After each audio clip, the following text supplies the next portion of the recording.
ನನ್ನ ಆತ್ಮೀಯ ಸ್ನೇಹಿತರಾದಂಥ ಶ್ರೀ ಲಕ್ಷ್ಮೀಪತಿ ಬಾಲಾಜಿಯವರು ಒಂದು ಹೊಸ ಪ್ರಯತ್ನದೊಂದಿಗೆ ಮಾವತ ಅನ್ನೋ ಒಂದು ಚಿತ್ರವನ್ನು ನಿರ್ದೇಶಿಸಿ ನಿರ್ಮಾಪಕರಾಗಿ ಸ್ವತಃ ನಟಿಸಿ ಈ ಎಲ್ಲ ಪ್ರೇಕ್ಷಕರೆದುರಿಗೆ ಬರ್ತಾ ಇದ್ದಾರೆ.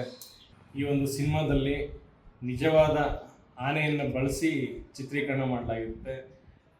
ಈ ಆನೆ ನಮಗೆ 8 ಬಾರಿ ಅಂಬಾರಿಯನ್ನು ಹೊತ್ತು ಚಾಮುಂಡೇಶ್ವರಿಯನ್ನು ನಮ್ಮೆಲ್ಲರ ಕಣ್ಣೆದುರಿಗೆ ತಂದಂಥ ಅರ್ಜುನನ ಒಂದು ನಿಜರೂಪವನ್ನು ನಮಗೆ ನೆನಪಿಸುತ್ತೆ.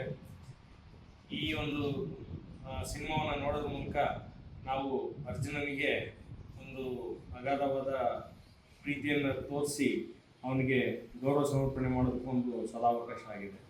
ಈ ಒಂದು ಸಿನಿಮಾವು ಒಂದು ಕಾಡಿನ ಕಳ್ಳರ ಹಾವಳಿಯನ್ನು ಹೇಗೆ ನಿಯಂತ್ರಿಸ್ಬೋದು, ಕಾಡಿನಲ್ಲಿರೋರೇ ಯಾವ ರೀತಿ ಈ ಒಂದು ಕಾಡಿನ ಸಂಪತ್ತನ್ನು ಲೂಟಿ ಹೊಡಿತಾ ಇದ್ದಾರೆ ಅನ್ನೋದ್ರ ಬಗ್ಗೆ ಒಂದು ರೋಚಕ ಸಿನಿಮಾ ಆಗಿದೆ.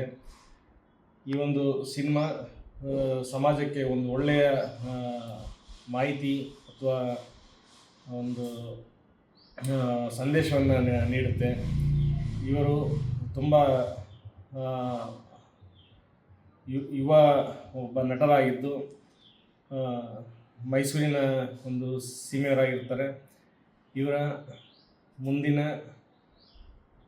ಒಂದು ನಟನಾ ಬದುಕಿಗೆ ಶುಭವನ್ನು ಹಾರೈಸುತ್ತಾ ಅವರು ನಟಿಸಿರುವ ಈ ಮಾವತ ಚಿತ್ರ ತುಂಬ ಯಶಸ್ವಿಯಾಗಿ ತೆರೆ ಕಂಡು ಪ್ರೇಕ್ಷಕರನ್ನು ರಂಜಿಸಲಿ ಅಂತ ಈ ಒಂದು ಸಮಯದಲ್ಲಿ ನಾನು ಹಾರೈಸ್ತೇನೆ.